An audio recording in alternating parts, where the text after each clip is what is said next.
You know, as we come around the corner, we come in and we're meeting up with a deck. And let me talk a little bit about decks, because there's a concept here that I want you to get a hold of.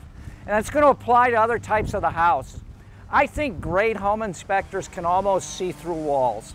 And what I mean by that is based on how things are built, they're going to either be comfortable or uncomfortable with something they cannot see. So as I come around here, I see this deck footing. Looks pretty professionally done, okay? I need to be comfortable that that was done right. Because of the extension of the footing and the tube around it and the metal bracket fastening the post to the footing, it would tell me that the probability is high that that's done right. I'm comfortable and I'm not going to say anything. When you compound that with the fact that as you look up, the ways that the beams sit on the posts is all very professionally done. The bolts on the beams where they put two boards together to create a beam is all professionally done. What does that do for me as the home inspector? It makes me more comfortable with the deck. Now that doesn't mean I don't keep looking at the deck, but I'm going to look less hard because I need to find problems. So I'm coming over here and I look up and I see it looks like maybe the homeowner installed a light fixture. Why do I say the homeowner? Because you can see the wiring stapled on the outside of the siding. You can't do that. You're not supposed to do that. That's called unprotected wiring and it's subject to damage, and we certainly want to point that out in our report. As I continue to flow across the back of the house, I'm looking at more of the deck, and as I see it over there, I can see lateral bracing nailed to the bottom of the deck boards. That's excellent. What that stops the deck from doing is swaying from side to side. That again speaks to the professionalism of the installation of the deck. You know, a lot of times you're going to get up there and kind of go on the outside corners of that deck and rock a little on the deck. If it rocks, it's not structurally stable. So one of the ways you could recommend people to correct that is by putting on some good lateral bracing. So the deck is looking good.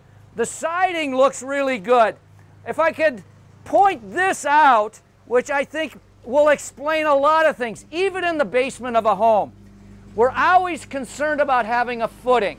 And when somebody relocates a post or sets a post on a basement floor or sets a post on a patio slab or a sidewalk, those slabs are only 4 inches deep. There is no footing for that. And we would define those as unsupported posts.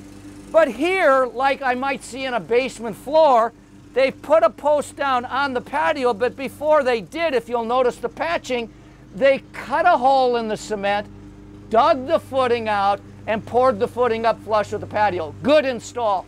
And that's exactly what we would want to look for. So had I not seen that patching, I would have said structural problem, unsupported post. Just didn't apply here, but nonetheless, I want you to get the concept of that, because particularly in basements, you're going to run across unsupported posts all the time where they've relocated them.